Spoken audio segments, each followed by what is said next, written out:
They marked her skin with the brand of a traitor.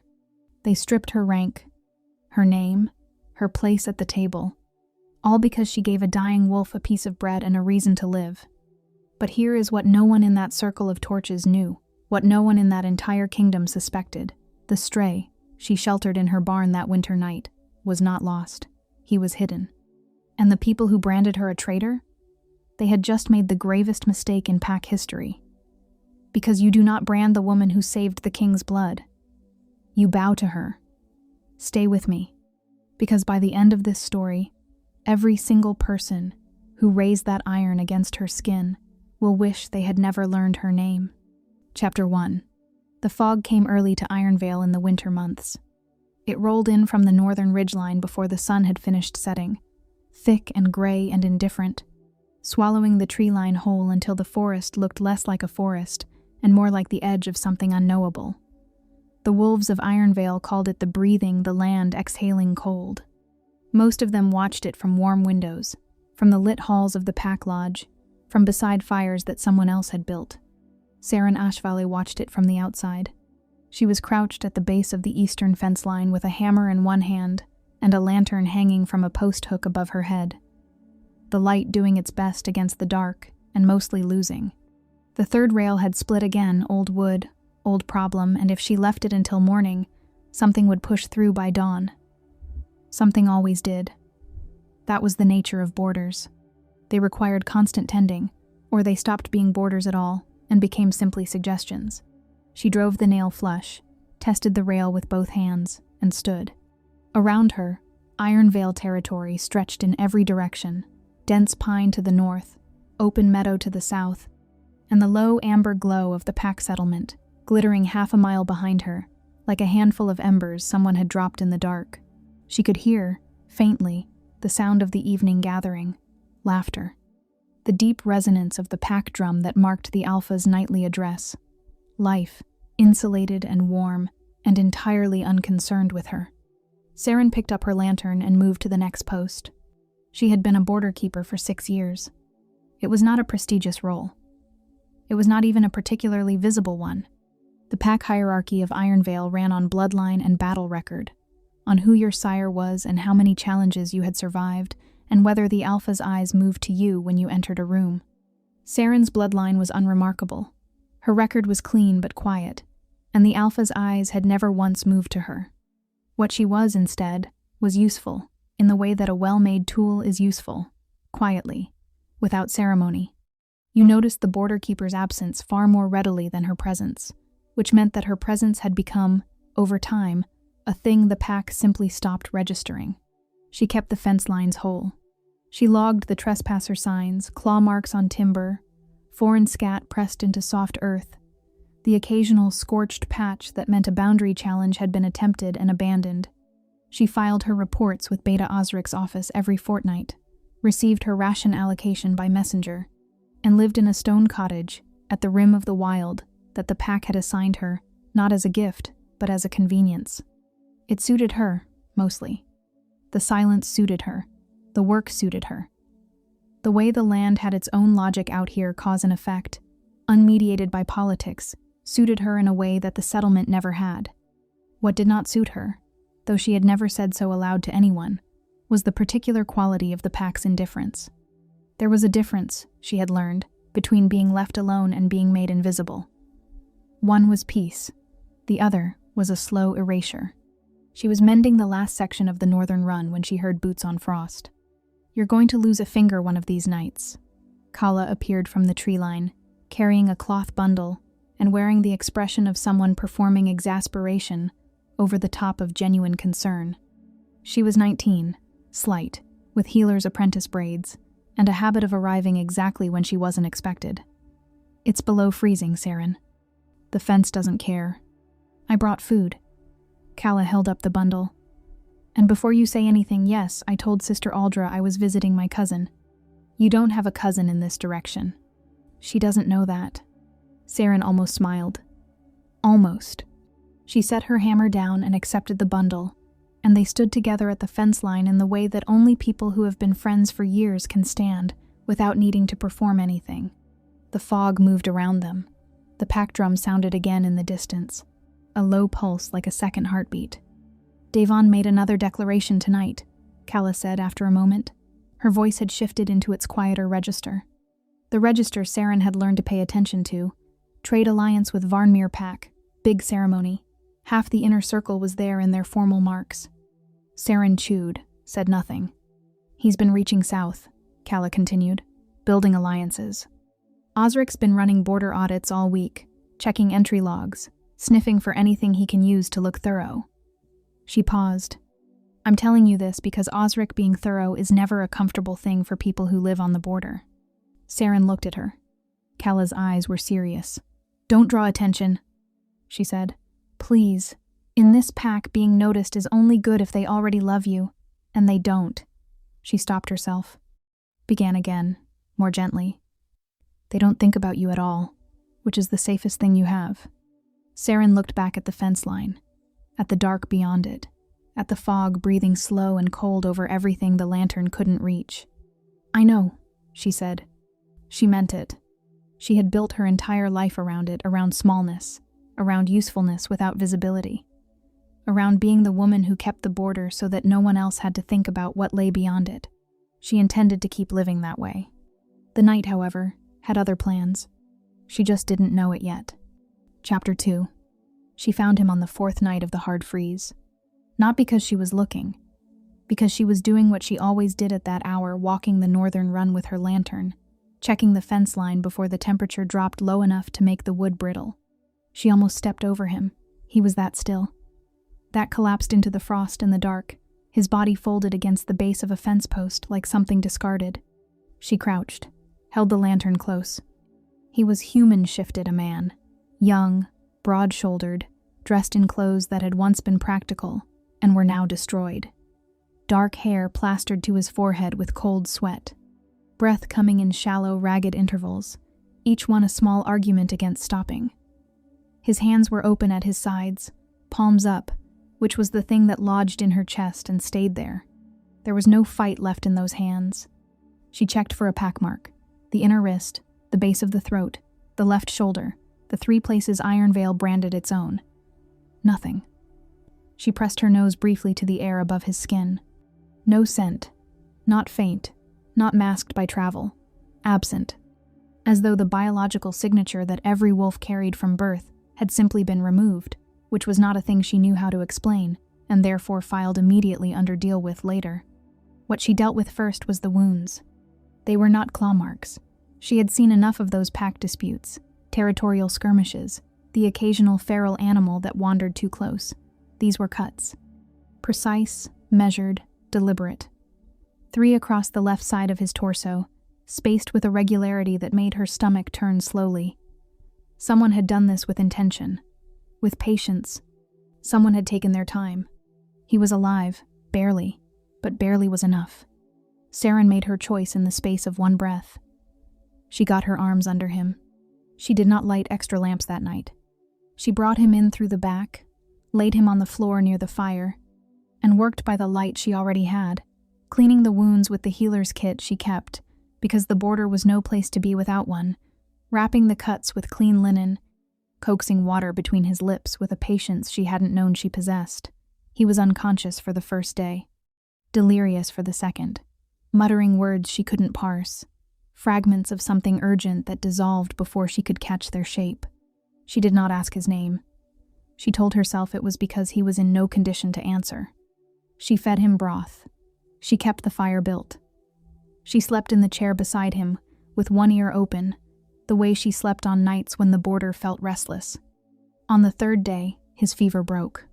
He opened his eyes dark, exhausted, careful even in that first moment of consciousness, the eyes of someone who had learned that waking in an unfamiliar place was a thing to approach cautiously. He looked at her. She looked back. She handed him a cup of water and went to check the fence line. When she returned, he was sitting up. He said nothing. She said nothing. The fire spoke for both of them, and that was enough.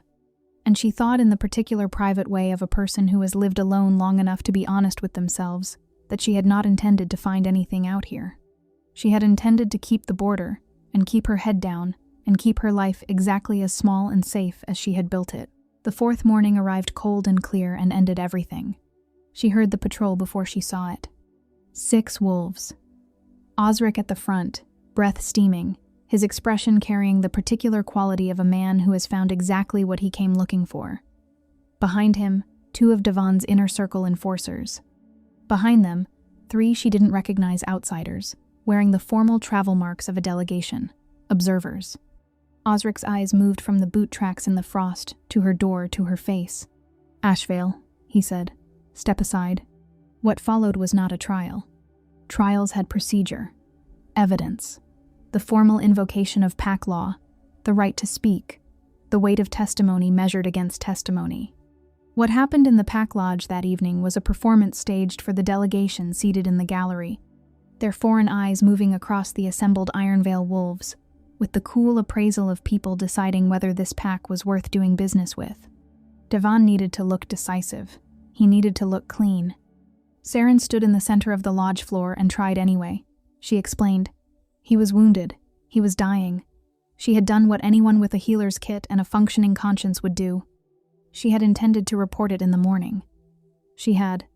"You concealed a foreign wolf on Ironvale land for 3 days, Osric said, and his voice was not raised, which was somehow worse. "You did not report. You did not alert the patrol. You made that choice alone, in secret, at the border you were trusted to protect." He was. "The law does not make exceptions for your judgment, Ashvale." She looked at Davon. Alpha Davon, seated at the head of the lodge, watching her with the measured patience of a man running a calculation. She watched him finish it, watched him reach his conclusion, watched his expression settle into something that was not anger, not even contempt, but simple, cold convenience. She was useful. She had stopped being useful in the right direction. The adjustment was easy. He gave the order. The iron was already hot. She did not know when they had prepared it, before the assembly perhaps, before she had even been brought in, which meant the verdict had been decided before she had spoken a word, and every sentence she had offered in her own defense had been nothing more than sound. They held her arm flat against the lodge table. The brand a jagged line. Ironvale's mark of treason came toward her skin. She looked at the gallery, at the delegation watching with careful, unreadable faces. At Calla, pressed to the back wall, her hands folded over her mouth, her eyes doing something that would haunt Saren later. The iron touched her, and Saren Ashvale did not scream, not because it didn't burn. It burned with a totality that erased every other sensation in her body, that reduced the entire world to that single searing point of contact. She felt it down to the bone. She did not scream because screaming would have given them something, and she had already given them enough. The silence, when it landed, moved through the room like weather. People would talk about it afterward in low voices, in the way you talk about something that unsettles you without knowing why. "She didn't make a sound," they would say. Not even at the end. They would not understand what they were remembering. They would not understand that the silence of a woman who has decided something is one of the most dangerous sounds in the world. Chapter 3. The outer village had a smell. Not unpleasant, exactly wood smoke and tallow, and the particular earthiness of people living close together, without much margin for comfort. But it was different from the rest of Ironvale in a way that went beyond the physical. It smelled like afterwards. Like people who had each, in their own way, been moved to the edge of something and left there. Saren arrived with a satchel, a second pair of boots, and the brand still raw on her forearm. No one greeted her. No one turned away. Either not yet. They simply watched, in the careful, sideways manner of communities that have learned not to draw attention to themselves by visibly drawing attention to things. She found the saddler's workshop by following the smell of leather and neatsfoot oil to a low building near the village's eastern boundary, and she walked in and asked for work before the man inside could decide whether he recognized her. He did recognize her. The hesitation behind his eyes was brief and readable. Then he looked at her hands, calloused, steady, the hands of someone who had spent years doing practical things in difficult conditions and made a pragmatic decision. "Mending only," he said. "I'm not taking on commission work." "Mending is fine," Saren said. She started the next morning. The work was meticulous and poorly paid, and she was grateful for both. Meticulous, because it required enough of her attention to keep her mind from doing what minds do when left unsupervised in the wreckage of a life spiral, catastrophize, begin composing the internal arguments she would never get to make out loud.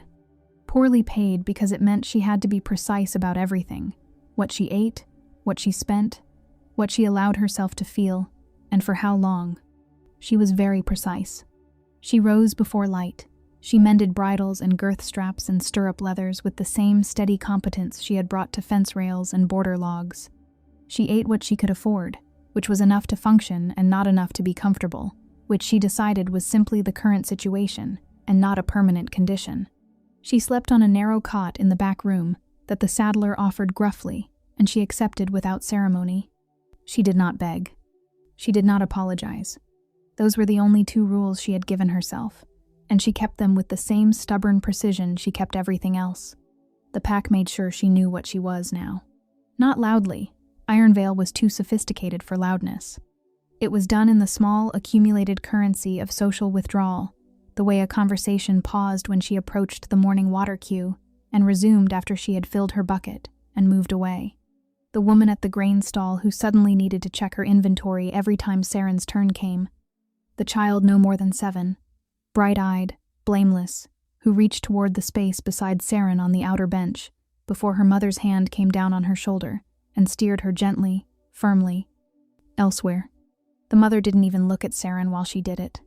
That was the part that required the most management. Not the hostility. Hostility was at least a form of acknowledgement. It was the practiced non-seeing that took effort to absorb. The way she had been reclassified, efficiently and thoroughly, from person who exists in our periphery to warning that exists in our periphery, a cautionary landmark, something you pointed children away from. She reached for a strip of leather, and the brand pulled tight across her forearm, and she felt 2 women nearby clock it and look away, and she thought, with the particular flatness of someone who has been furious for long enough that the fury has become structural. Good, look away. You're going to feel very stupid later. She didn't know why she thought that. She didn't know what later she was referring to. It was not a plan. It was more like a conviction that had arrived without an invitation and declined to leave a bone-deep, irrational certainty that this was not the end of the story, and that the people writing her out of it were going to regret their authorship. She held on to that. It wasn't comfortable. It wasn't even rational, but it was something to hold. What she could not stop holding, beneath all of it, was the question. Not about herself, not about Devon or Osric or the cold machinery of what had been done to her. Those questions she had set aside in the category of things that require resources I don't currently have. Solvable, eventually, not now. The question that kept returning at the workbench, at the water queue, in the narrow dark before sleep, was about him. The wounded wolf with no name and no scent. She had turned it over so many times it had worn smooth, and still it didn't resolve. Every wolf carried a pack signature. This was not metaphor or tradition. It was biology, as fundamental as bone structure. The signature formed in the womb, developed through the first shift, deepened over years of pack proximity. You could not simply lose it. You could not wash it off or outrun it, or bury it under distance and time. The only way a wolf carried no scent was if that scent had been deliberately, painstakingly removed. And the removal of a wolf's pack signature was a working of old magic. Older than Ironvale. Older than the current hierarchy of packs. Older than the trade alliances and the formal boundary laws and every structure that currently governed their world.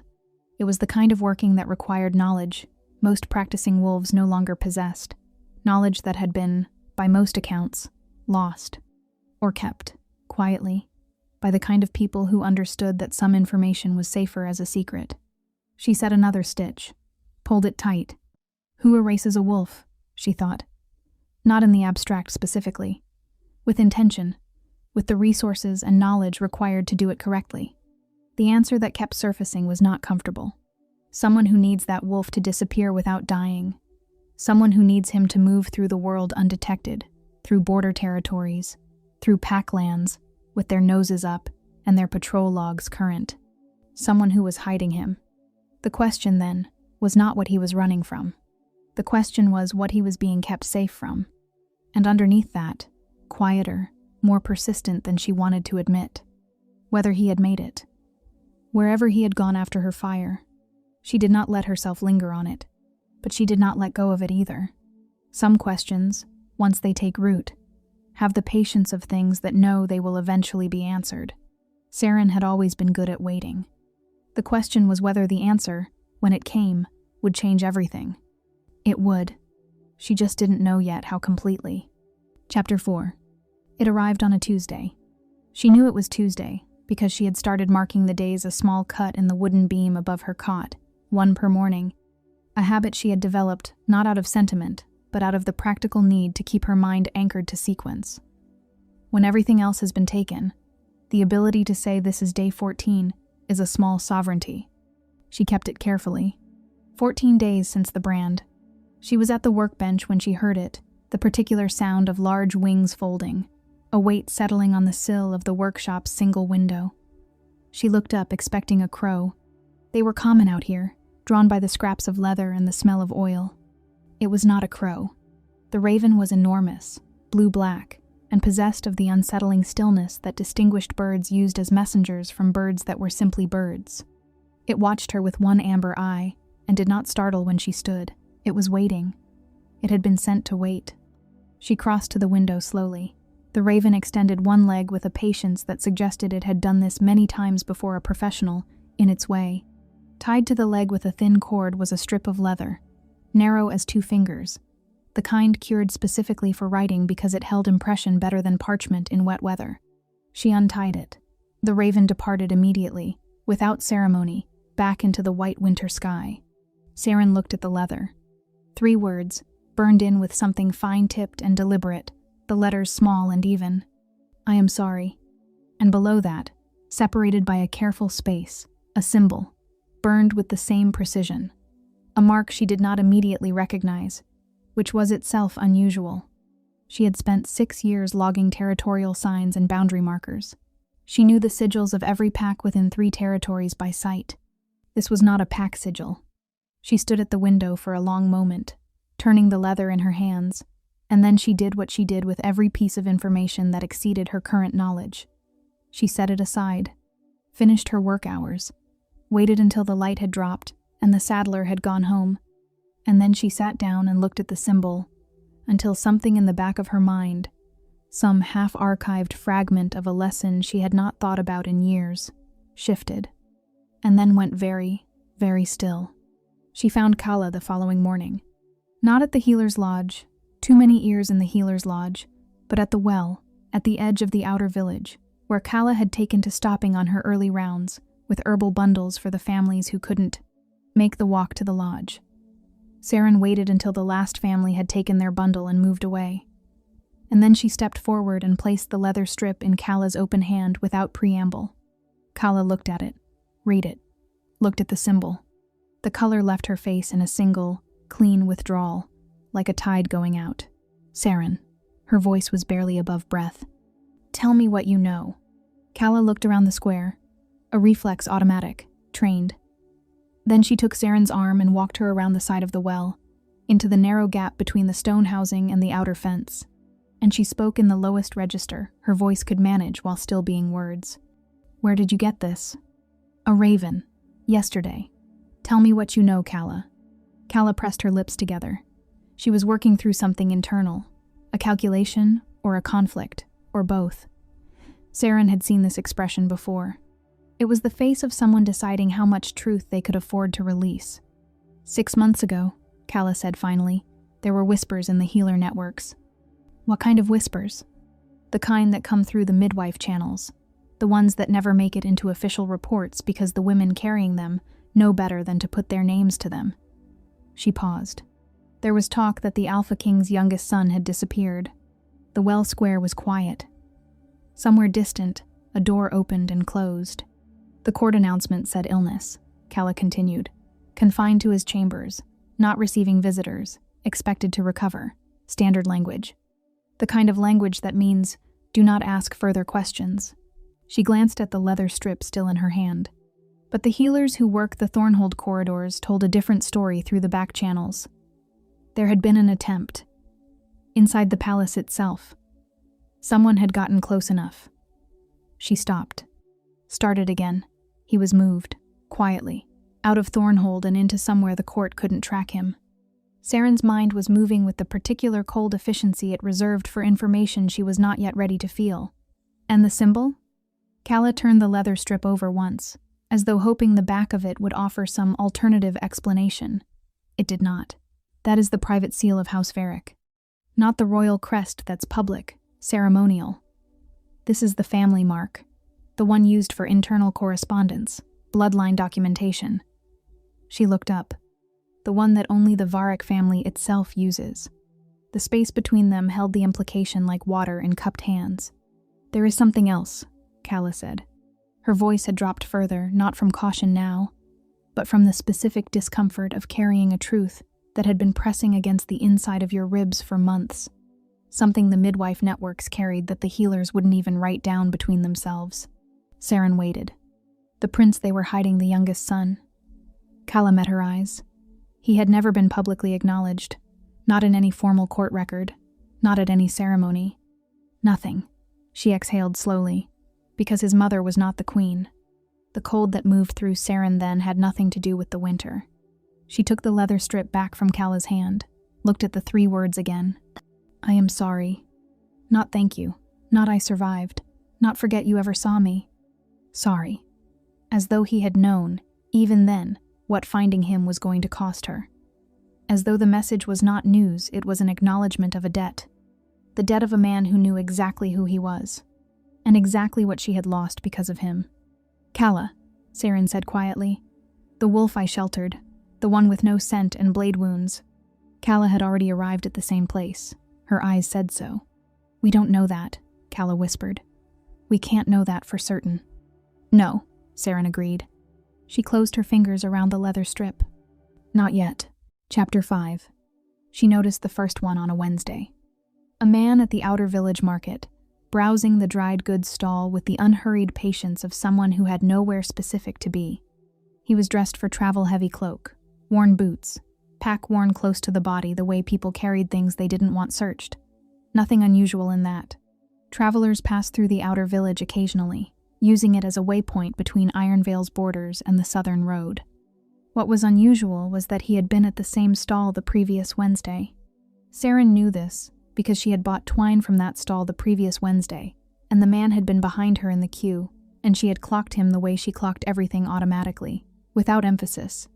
Filed under peripheral, monitor passively. She had a border keeper's habit of logging what didn't belong. 6 years of watching the edges of things had made it involuntary. She did not look at him directly. She bought her thread and moved on, and spent the rest of the morning being very deliberate about where she positioned herself in the workshop so that the window remained in her sightline. He left by midday, southbound. 2 days later, a woman. Different build, different manner older, the comfortable authority of a merchant who knew her roots. She bought grain in quantity, asked the stallkeeper about road conditions to the north, and then, in the over-casual way of someone who has rehearsed the question to sound unrehearsed, mentioned that her nephew had been traveling through this region recently. Young man, dark-haired, might have passed through a few weeks back. Anyone seen him? The stallkeeper shrugged. The woman moved on. Saren, 3 stalls away, felt the leather strap she was examining go very still in her hands. Dark-haired, she set the strap down, picked up another, kept her face pointed at the merchandise, and her attention pointed at the square until the woman had finished her circuit and departed northbound, which was the opposite direction from the man, which meant they were not together, which meant there were at least 2 separate sets of eyes currently moving through this village looking for the same thing. She walked back to the workshop with the controlled pace of someone who was not thinking very fast, and then she sat at her bench and thought very fast indeed. Osric moved differently. He did not come to the outer village himself that would have been beneath the visible dignity of a beta, and Osric was meticulous about visible dignity. What he sent instead were wolves from the mid-tier enforcers, the kind with enough authority to ask questions and enough discretion to do it without creating a scene. Saren identified the first one by his boots, Ironvale Enforcement Standard issue, the heel plate, a specific shape she had seen 100 times on patrol logs. He spoke to her former neighbors in the settlement. She knew this because Kala, who moved between the settlement and outer village freely by virtue of her healer's role, reported it in a low voice over a cup of broth that neither of them touched. "He's telling people you were seen speaking with a foreign wolf before the incident," Kala said. "Not after.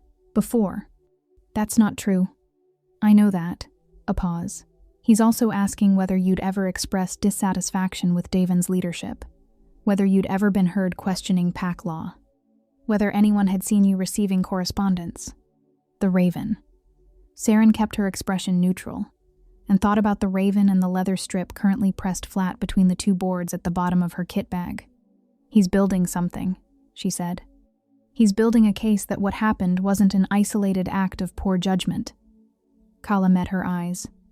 "He wants it to be a conspiracy, because a conspiracy gives him more leverage than a border keeper who made a compassionate decision in the dark." Saren absorbed this with the flatness of someone who has already spent considerable time being unsurprised by the machinery of institutional self-interest. What triggered it? He had his outcome. "Why come back?" Kala set her cup down. The Thornhold delegation returned. They had arrived 3 days ago. According to Kala's account, 4 wolves in formal Thornhold travel marks, requesting a private audience with Alpha Devon under the seal of an official inquiry. Not a diplomatic visit, not an alliance discussion. A formal inquiry, which was a different category entirely, carrying the implicit weight of Crown authority. They were asking about border violations. Specifically, the passage of an unmated male wolf through Ironvale territory, approximately 5 to 6 weeks prior. They wanted access to Ironvale's border logs for that period. They wanted to speak with anyone assigned to the Northern Run. The Northern Run, Saren's Run. Davon, Kala said, had received this request with the smooth composure of a man who had just realized he was standing on ground that might not be as solid as it looked. He had agreed to cooperate fully. He had also, within the hour, sent for Osric, and Osric had sent for his enforcers. What none of them understood what Saren was only now beginning to map with the careful, methodical attention she had once applied to fence lines and territorial markers was the shape of what was actually happening. 3 groups, converging from 3 directions.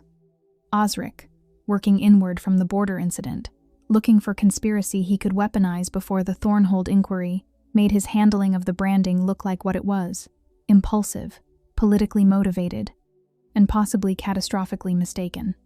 The Thornhold delegation, working outward from the capital, following a trail that led here, given standing orders by someone, looking for a wolf they had been sent to find, or, more precisely, looking to confirm where that wolf had been and who had seen him.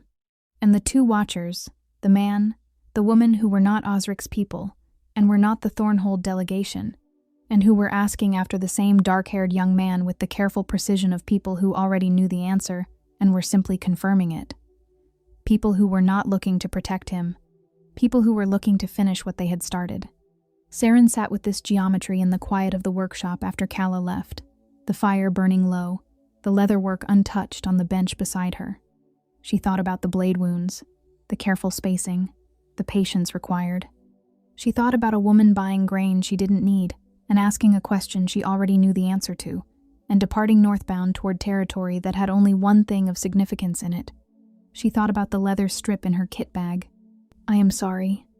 "You should be," she said quietly to the empty room. Then, she pulled the leather work toward her and picked up her needle, because thinking required time, and time required the appearance of normalcy. And whatever was converging on this village from 3 directions simultaneously, she intended to understand it before it arrived. Chapter 6. She started with her grandmother's books, not because she was certain they contained what she was looking for, but because they were what she had. 3 volumes, hand-copied in her grandmother's close, careful script, wrapped in oilcloth and buried at the bottom of the same kit bag that held the leather strip. She had carried them through every posting, every reassignment, every reduction in circumstance, the way you carry things that belonged to someone who understood you, when almost no one else did. Her grandmother had been a record keeper, not a prestigious role. Record keepers were considered administrative, clerical, useful in the same dismissible way that border keepers were useful. but her grandmother had possessed the particular obsession of someone who understood that history was not decoration. History was architecture. It held things up. And the things it held up were still standing, whether or not the people walking beneath them knew what was overhead. Know the old laws, she had told Saren once, when Saren was young enough that the advice had landed as bedtime instruction rather than warning. Not because you'll need them, because the people who might use them against you already know them. Saren opened the first volume. She worked through 3 nights. The workshop after hours was cold and quiet, the fire banked low to save fuel, a single lamp positioned over the pages. She read with the focused efficiency of someone parsing technical documents rather than history, moving fast through the familiar, slowing at anything that triggered recognition. Pack founding codes. Territorial law precedents. The original hierarchy structures before the current ranking system had been standardized. The second volume was denser. Pre-hierarchy material, the language formal and occasionally archaic enough that she had to read sentences twice to parse their meaning. She found what she was looking for on the 43rd page, in a section so brief it seemed almost deliberately understated, as though whoever had written it had understood that its brevity was its own kind of camouflage. Lex Custodia Sacra, the law of sacred shelter. She read it once quickly, then again slowly. Then she set the book flat on the bench and sat with her hands folded and read it a third time, with the methodical attention of someone checking their own comprehension against the possibility that they were seeing what they wanted to see. She was not. The law was old, genuinely old, predating Ironvale's founding by at least 4 generations, belonging to the era before Pack territories had hardened into the current political geography. It had been written into the founding documents of most northern packs as a matter of inherited tradition rather than active application. The legal equivalent of a load-bearing wall that no one had needed to test in so long that most people had forgotten it was structural. Its terms were precise. Any wolf, ranked or unranked, pack-born or unmated, regardless of territorial standing, who provided shelter to a member of royal blood in mortal danger, was to be immediately designated a ward of the crown. The designation was automatic upon confirmation of the Sheltering Act. It required no petition, no ceremony, no approval from local pack leadership. It superseded all existing pack judgments against the individual, retroactively. It placed the ward under the personal protection of the Alpha King's seal, making any harm done to them before or after the Sheltering Act a matter of crown jurisdiction rather than pack jurisdiction. Saren's eyes moved to the next clause and stayed there. In the old tradition, the tradition that predated even the founding documents, the wolf who sheltered royal blood unknowingly was held to a different standard than one who acted with knowledge. Deliberate protection was loyalty. But unknowing shelter given purely from conscience, without awareness of who was being protected, was considered something else. The old word for it was fevith, fate bond. The tradition held that the land itself, or whatever governed the movement of wolves through the world, did not send royal blood to die on a stranger's doorstep by accident. The one who answered that door without knowing what stood behind it had been, in some sense, chosen for the answering. The law had not been formally invoked in 217 years. There had been no occasion. Hidden royals in mortal danger were not, historically, a common circumstance. Saren closed the book. The fire had burned very low. Outside, the village was entirely silent, that particular deep silence of a place where people who work hard have gone thoroughly to sleep. She sat in it for a long time. Then she turned her left arm over on the bench and looked at the brand. It had healed into itself now, no longer raw, settled into the skin as scar tissue, that jagged line that Ironvale had pressed into her as a mark of what she was. Traitor, threat, example. She looked at it with new eyes. Not triumph. She had expected, distantly, that finding this law might feel like triumph, and it did not. What it felt like was something older and quieter, and considerably more dangerous. The feeling of standing in a room and realizing that the walls are not where you thought they were, that the space is both larger and more structurally complex than it appeared. Everything that had been taken from her, her post, her cottage, her ration rights, her name spoken without contempt, had been taken illegally. Not immorally, not unkindly, not unjustly, though it had been all of those things too, illegally. In direct violation of crown law that had never been repealed, never been amended, never been superseded by anything Ironvale's founding documents had subsequently established. Devon had not simply made an example of her. He had, in front of a visiting delegation of Crown representatives, branded a ward of the Crown. The implications of that settled over her slowly, each one heavier than the last. Devon's authority, Osric's investigation, the performance of justice they had staged for an audience that had, it now appeared, been there to ask about the same wolf Saren had sheltered.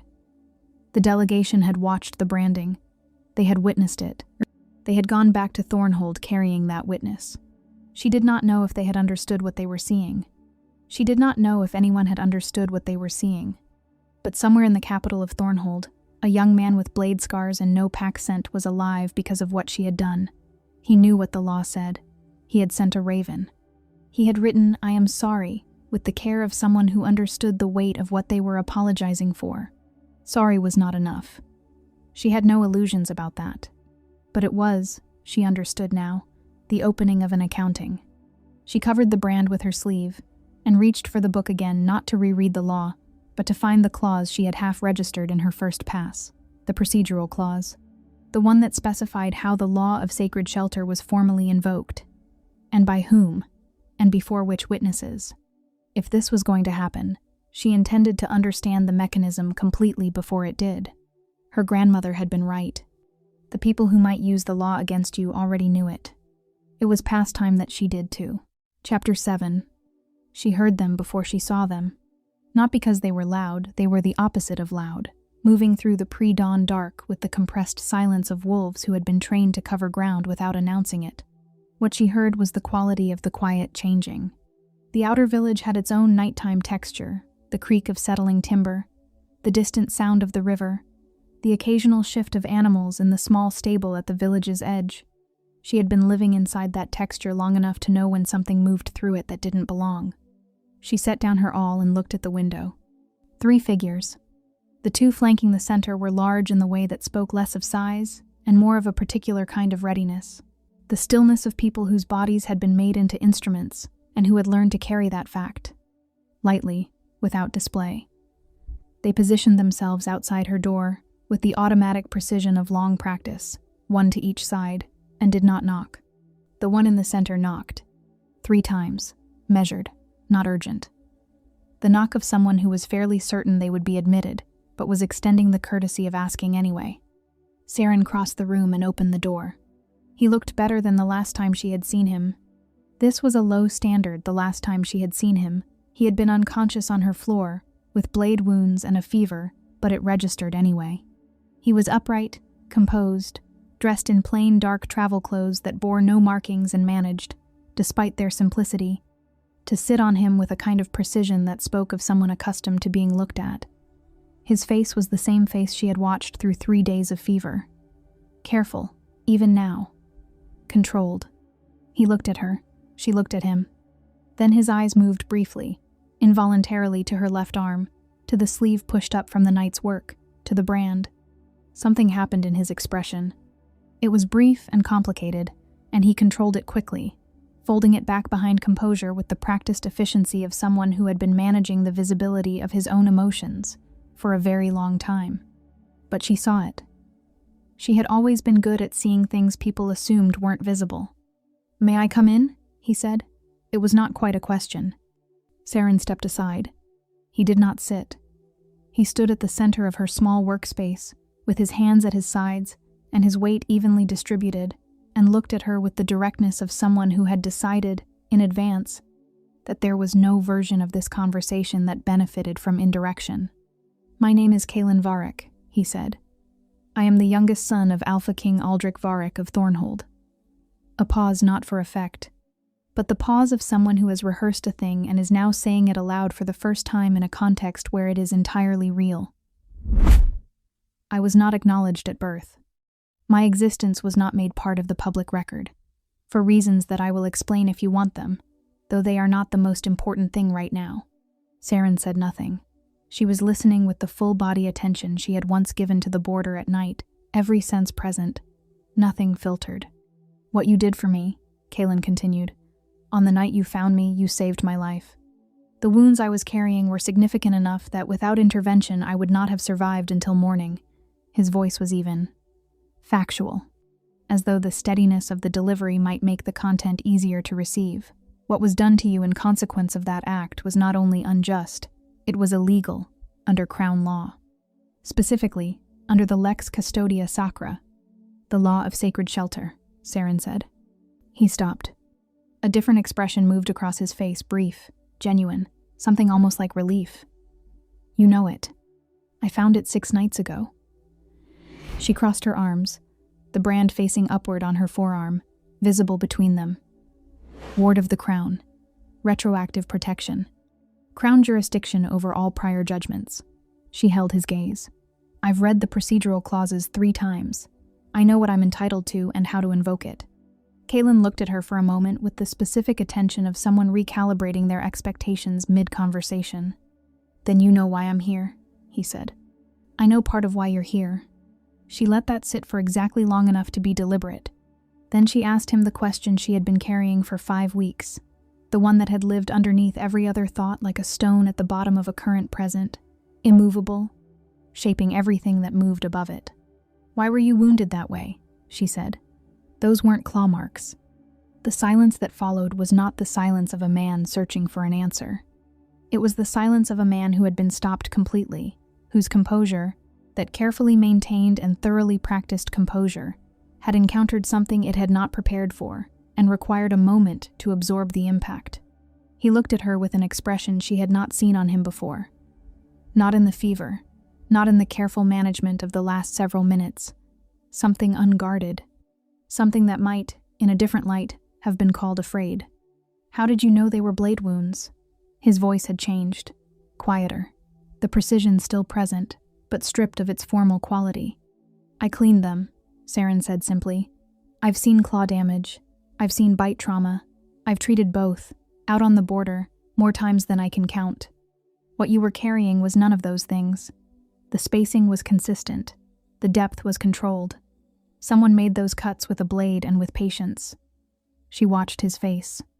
Someone who wanted you to suffer the journey, not just the wound. Kaelin turned away from her. A single step toward the window, not quite reaching it. His hands, those careful, still hands, moved briefly before settling again. The attempt was not from a rival pack, he said, to the dark glass of the window. It was not an outside faction. It was not a territorial dispute dressed up as something personal. He turned back. It came from inside Thornhold. His eyes met hers with the directness of someone who has decided that the truth, however dangerous, is less dangerous than the alternative. From inside the palace. From people who are still there, who still hold their positions and their access and their proximity to my father. A pause. People who knew I was coming here, who knew I had made contact with you, who are aware, as of approximately 4 days ago, of exactly where I am standing. The fire between them burned low and steady. Saren looked at the man in front of her, this prince who had arrived on her floor with nothing, who stood in her workshop now, with 2 guards outside her door, and the weight of a dangerous truth, finally spoken aloud, and she understood, with the clarity of someone who had spent 6 years watching borders, that the threat had never been the thing you could see approaching. It was always the thing already inside. Then we don't have much time, she said. Kaelin looked at her. Something in his face settled, not relief exactly, but the specific quality of a man who has been carrying a thing alone for a very long time and has just, for the first time, set it down in the presence of someone capable of helping him carry it. No, he said quietly. We don't. Chapter 8. The summons went out at dawn. Not a request. A summons, the specific formal language of Crown authority, delivered to Alpha Devon's lodge by one of Kaelin's guards before the settlement had fully woken, bearing the Alpha King's seal pressed into dark wax at the bottom of a document that had been prepared with considerable care and considerable advance notice. The assembled court was to convene in the Pack Lodge at the 3rd morning hour. Attendance was not optional. The language made this clear without needing to say so directly, in the way that Crown documents often communicated the most important things through what they did not need to explain. Saren dressed in the dark and did not look at the mirror. She had one good set of clothes. She had maintained them with the same careful pragmatism she applied to everything she owned, because you never knew when you would need to appear in front of people who were already looking for reasons to dismiss you, and the least you could do was remove the ones within your control. She pressed the sleeve back from her left forearm and looked at the brand one final time in the workshop light. Then she pulled the sleeve down and walked to the lodge. The hall was full by the time she arrived. Every rank represented the inner circle in their formal marks nearest the alpha's seat, the mid-tier wolves behind them, the outer families pressed against the walls.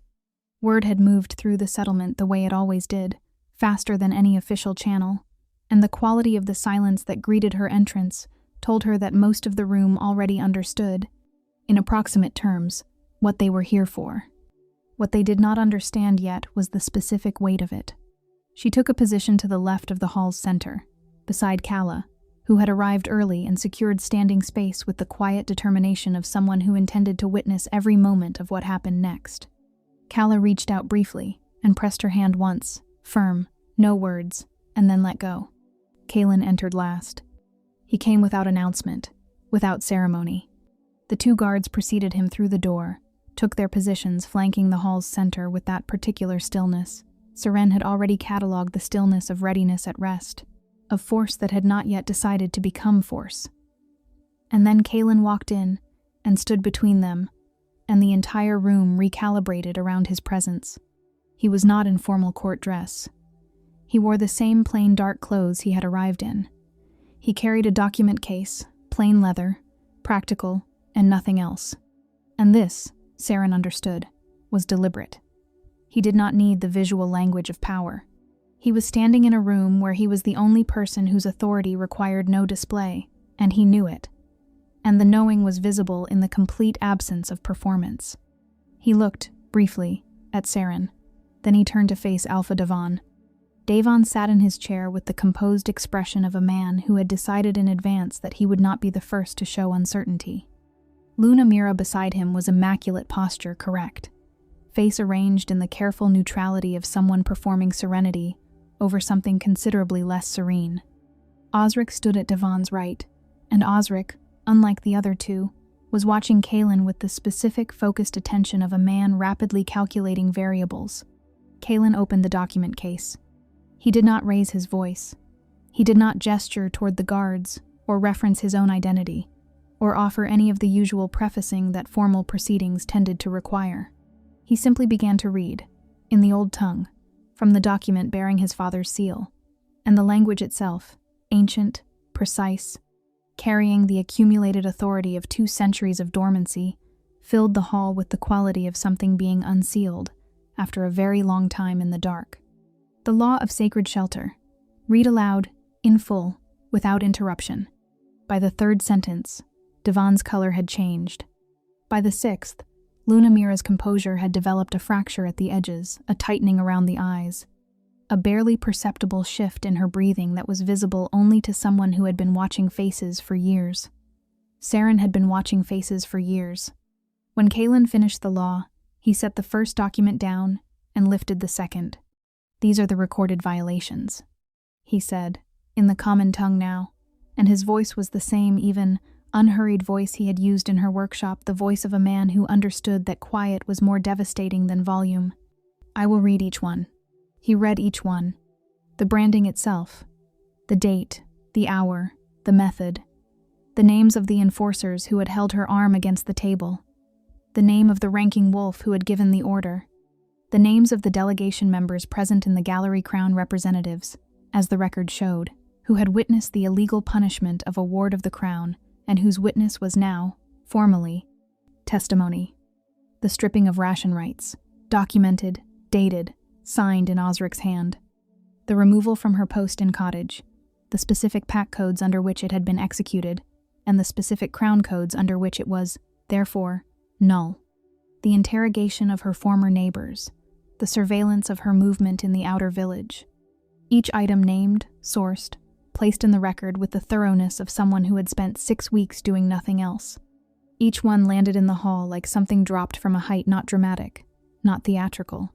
Just the sound of documented truth hitting stone floor, over and over, until the accumulated weight of it was impossible to stand beneath without feeling it. Osric moved first. "The law is archaic," he said. His voice was controlled, measured the voice of a man who had decided that procedural argument was his strongest ground. Its application to current pact jurisdiction has not been tested in over 2 centuries. The circumstances of the Sheltering Act are contested. There was no knowledge, at the time of the pact's response, of the individual's identity or— "The law does not require knowledge of identity," Kalen said. He did not look up from the document. The Lex Custodia Sacra is explicit on this point. Unknowing shelter is not a lesser category. It is a protected category.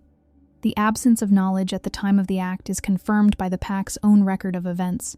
Your investigation found no prior contact, no conspiracy, no evidence of anything beyond a border keeper who found a dying wolf and chose to help him. He looked up then, and his eyes met Osric's with the steady patience of someone who has anticipated every exit and closed them all in advance. "You built that case yourself, Beta. I am simply using your conclusions." The silence that followed was extraordinary in its texture. Not the silence of a room waiting for something to happen, but the silence of a room in which something already has, and everyone is in the process of understanding what it means for them specifically. Devon stood. He did it slowly, with the careful dignity of a man making a calculation that had only one viable answer and was taking the time to make peace with it before executing it. He straightened. He looked at Kalen with the expression of a chess player acknowledging checkmate, not graceful, not warm, but functional. "Ironvale Pack recognizes the authority of the Crown," he said, "and submits to the terms of the Lex Custodia Sacra as invoked. The formal words, the necessary words, spoken in the correct order, in the correct register, with the correct witnesses present." He bowed. And then, in the breath between the bow and the straightening, in the half-second, when his head was angled toward the floor, and the room's attention was fractured between him and Kalen, his eyes moved sideways to Osric. It was brief, wordless, the kind of exchange that lived below the threshold of formal communication. Siren saw it. She was watching, because she was always watching, because 6 years on the border had made her constitutionally incapable of monitoring only the obvious thing. She saw the look pass between them, and she catalogued it the way she catalogued everything, without emphasis, without immediate reaction, filed under "This is not finished." Kalen, facing forward, did not see it. Siren did not tell him. Not yet. This was information that needed to be carried carefully, in the right direction, at the right moment. She was good at carrying things carefully. She had been doing it her entire life. Chapter 9. The guards had been positioned for Kalen. This was the correct instinct, and the wrong application of it. The assumption that the threat, when it came, would move toward the most obvious target. Toward the prince, newly visible, newly powerful, standing in Ironvale territory with his father's seal and his documented case, and his 2 guards who were very good at their jobs. The guards watched the approaches to Kalen's lodging. They watched the roads. They watched the wolves who had been in that hall and whose faces had carried the particular expression of people absorbing a humiliation they intended to answer. They did not watch the outer village. Why would they? The outer village held low-status families, unmated wolves, a saddler's workshop, a woman with a traitor's brand, who had not yet formally accepted the ward designation in front of a crown witness. That last part, that was the part that mattered. Siren was at the workshop window when she saw the shape move through the dark between the buildings, not a pack wolf, not a local, moving with the directional certainty of someone who had been given an address. She was already turning when the door came in. There were 2 of them. Professionals, not opportunists. She registered this in the first second, from the way they moved through the doorframe, the way they didn't speak, the way they had already identified her position before the door finished opening. The first one reached her before she had fully cleared the workbench. She got her arm up. The blade meant for her throat opened a cut across her forearm, instead her left forearm, directly across the brand, which she would find grimly significant later, if there was a later. She put the workbench between them and threw the lamp. The oil caught the wall. Not well enough, but it bought noise and light, and the 3 seconds she needed to reach the door, which she did not reach because the second one had circled, and then the first one was behind her. And the sequence that followed was brief and decisive and not in her favor. She hit the floor.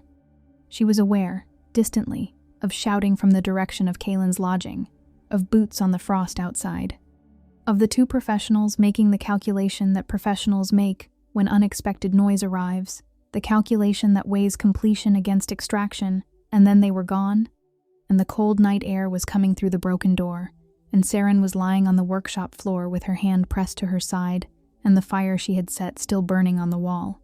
She focused on the ceiling and breathed. Still here, she noted. Still here was enough for now. Kala worked in silence. This was how Saren knew it was serious.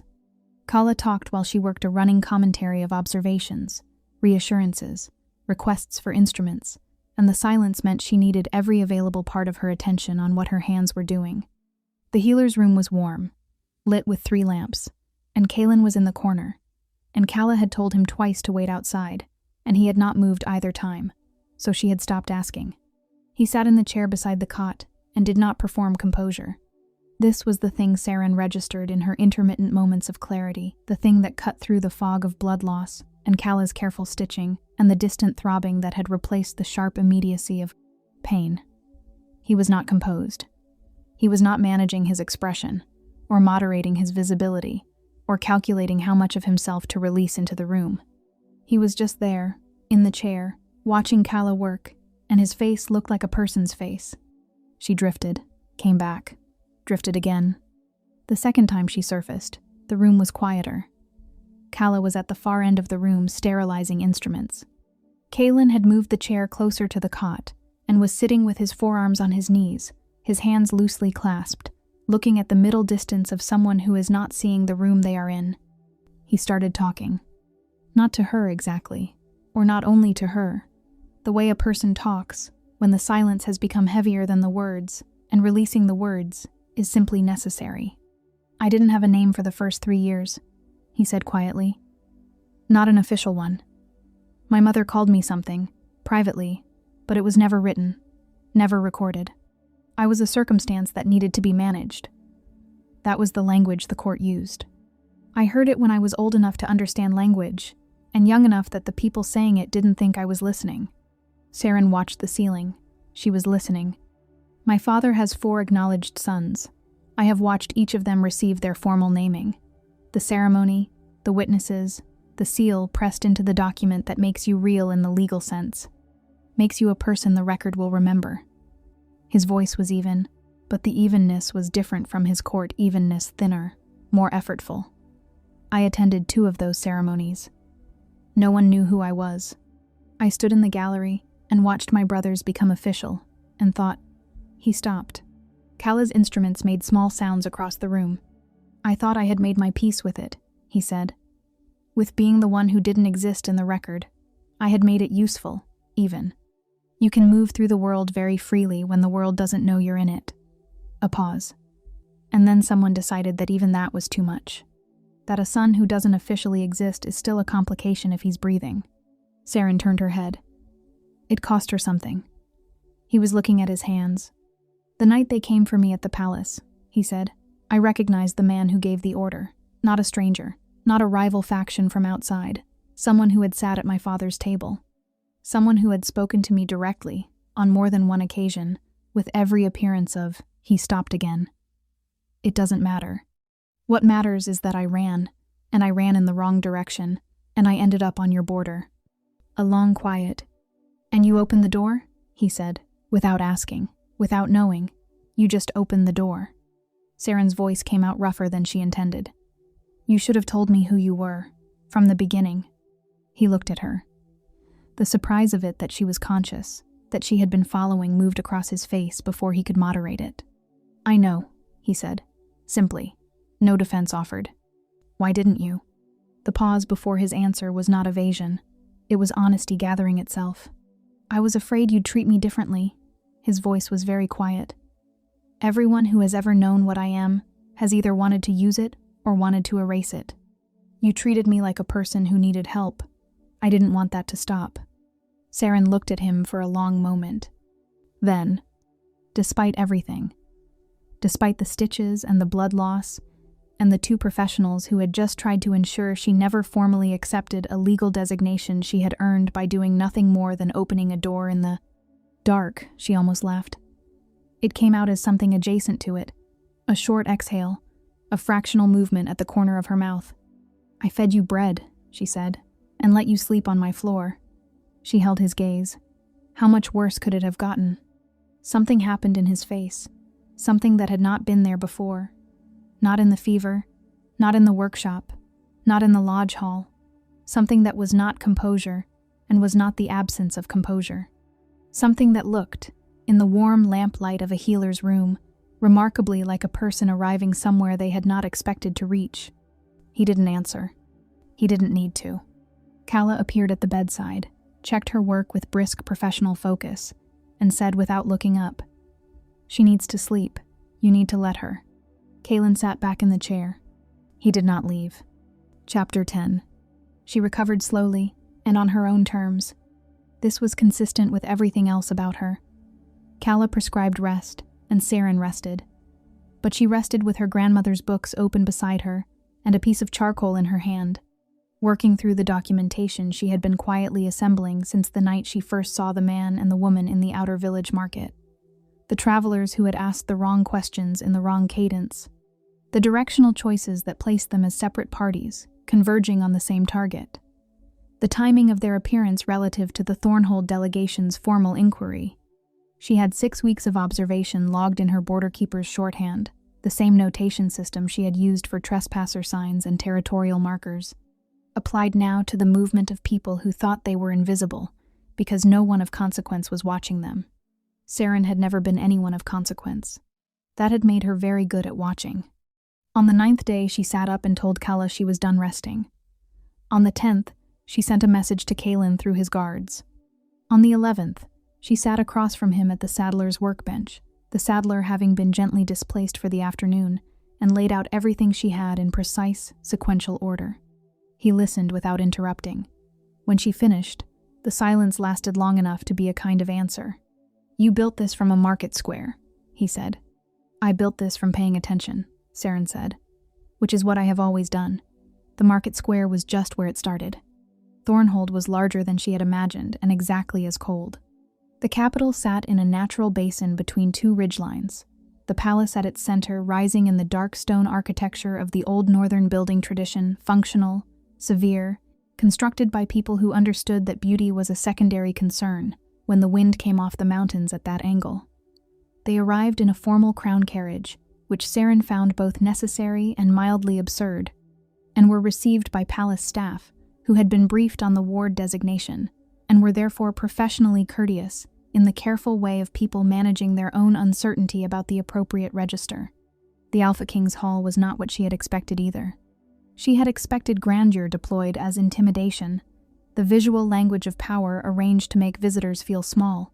What she found instead was a room that had simply been in continuous use for a very long time, the stone worn smooth at the high traffic points, the formal arrangements of the space overlaid with the practical accumulation of an institution that had actual work to do. It smelled of old wood and lamp oil, and the particular staleness of rooms where important things are decided so regularly that the importance has become ordinary. Alpha King Aldrich Varric sat at the head of the council table and looked at Saren with the assessing eyes of a man who had been told what she was and was in the process of determining whether the description was accurate. She looked back at him with the assessing eyes of a woman who had learned to read rooms from the outside and was now, for the first time, inside one that mattered. She laid her documentation on the table and began. She did not perform. She had thought about this in advance, whether to modulate her presentation for the audience, whether to soften the edges of what she had built, or frame it in the deferential language that palace settings seemed to require. She had decided against it, not from defiance, from the simple, practical understanding that the evidence was strongest when delivered plainly, and that any performance layered over it would only give the room permission to focus on the performance rather than the content. So she spoke the way she had always spoken, directly, sequentially, with the border keeper's habit of citing her sources and acknowledging the limits of her conclusions. The two individuals from the market, their movement patterns, the directional choices that confirmed they were not together but were convergent. Cross-referenced against the palace staff records, Kaelin's guards had quietly obtained the leave of absences, the travel authorizations, the financial records that showed payments from a source 2 steps removed from a name that 3 people in that room recognized immediately, and 2 of them had believed, until this moment, was untouchable. The hall was very quiet by the time she finished. Not the silence of a room that had been surprised. The silence of a room that had been confirmed that had suspected something, and was now in the process of absorbing the specific shape of what they had suspected, being laid out in documented, sourced, sequential detail by a woman from the outer village of a northern pack, who had learned to watch because no one had ever thought to watch her back. The Alpha King looked at her for a long moment after she finished. Then he looked at his council. Then at the document case. Then, briefly, at Kaelin, who was standing to the left of the table with his hands clasped behind him, and an expression of complete neutrality that Saren had learned to read as a specific kind of satisfaction. "We will verify," the Alpha King said, "and then we will act." They verified. Then they acted. Alpha Devon did not lose his seat dramatically. There was no public spectacle, no assembled crowd, no moment of visual humiliation designed for the gallery. What happened was administrative in its precision and total in its effect, a formal document, crown-sealed, stripping the title of Alpha from Cormac Devon and transferring governance of Ironvale territory to Crown administration pending restructure. Delivered by messenger, recorded in the public register. Pack law considered this worse than execution. Execution left a legacy. This left a correction. Osric's role in the ongoing suppression of evidence related to the ward designation was separately documented and separately addressed. In the dry language of institutional accountability that was somehow more final than any raised voice could have been. Saren was not present for either delivery. She had asked not to be, not from softness, from the understanding that watching it happen would have given her something she didn't want, a satisfaction that located her sense of justice in their punishment rather than in the restoration of what had been taken. She wanted the record corrected. She wanted the law applied. What happened to Davon as a consequence of that was the law's business, not hers. The ward designation was formalized in a brief, witnessed ceremony that was notably less dramatic than everything that had preceded it. A document signed, sealed, witnessed by 3 council members, and recorded in the Crown Register with Saren's full name written clearly in permanent ink. Saren Ashvale, Ward of the Crown, Lex, Custodia Sacra. And below that, the official declaration. The brand applied by Ironvale Pack, on the named date, was hereby recorded as an unlawful act, executed against a protected individual in violation of Crown law, and was null in all legal effect. The clerk looked up from the register and asked, with the professional delicacy of someone who had clearly been briefed on the sensitivity. The Crown can arrange for there are healers who specialize in scar revision, if the ward wishes to. It stays, Saren said. The clerk paused. It is evidence, she said simply. Put that in the record too. He did. Kaelin found her in the east courtyard afterward. It was the part of the palace grounds that caught the late afternoon light at the angle that made the dark stone look almost warm. The kind of architectural accident that felt intentional even when it wasn't. Saren was standing at the courtyard's edge looking out over the city basin below, her left arm resting on the stone ledge, the brand visible in the light permanent, documented, hers. He stood beside her without preamble, the way they had learned to occupy space near each other, without performance, without the careful management of proximity that the last several months had required. The Alpha King had acknowledged him that morning. Not warmly. The warmth was not there, and both of them knew it was not coming, and Kaelin had made his peace with that, somewhere between the healer's room in Ironvale and the carriage road to Thornhold, the peace of a person who has stopped, waiting for something that was never going to arrive, and has found that the waiting was heavier than the absence. He was in the record now. Real, officially, in the way the law measured reality. It was not everything. It was not nothing. The ward designation, Kaelin said, entitles you to petition for any position in the Crown's service you choose. He kept his eyes on the city below. Any administrative role, any advisory appointment, any territorial posting you name. A pause. I want you to know that. Without any. He stopped. Started again, more honestly. Without any suggestion attached to it. It's yours regardless of anything else. Saren looked out over Thornhold for a long moment. She thought about fence lines in the dark, about the particular logic of borders, how they required constant tending, or they stopped being borders and became simply suggestions. About 6 years of watching the edges of things and understanding that the edges were where the most important information lived, because that was where the inside met everything outside it. "I want to rewrite the border laws," she said. "All of them." She felt him go still beside her. The territorial codes, the trespasser classifications, the criteria for pack judgment on border violations, all of it. It's centuries out of date, and it's being used to do exactly what it was used to do to me. To people who have no record and no protection, and no grandmother's books, to tell them what clause they're standing under. She turned to look at him. "That's what I want." Kaelin looked back at her. And then for the first time in the 10 weeks she had known him, across fever and formal proceedings and healers' rooms and palace halls, he smiled, genuinely. The full, unmanaged version of it. The one that had not been deployed for strategic effect or social management. The smile of a person who has just heard exactly the right thing said by exactly the right person. "I was hoping," he said quietly, "you'd say something like that." The late light moved across the courtyard. Below them, Thornhold continued its business, indifferent, busy, entirely unaware that 2 people were standing at its edge, deciding what to build next. Saren looked back at the city. She had not wanted a crown. She had not wanted a title or a ceremony, or the particular performance of importance that this world mistook for actual power.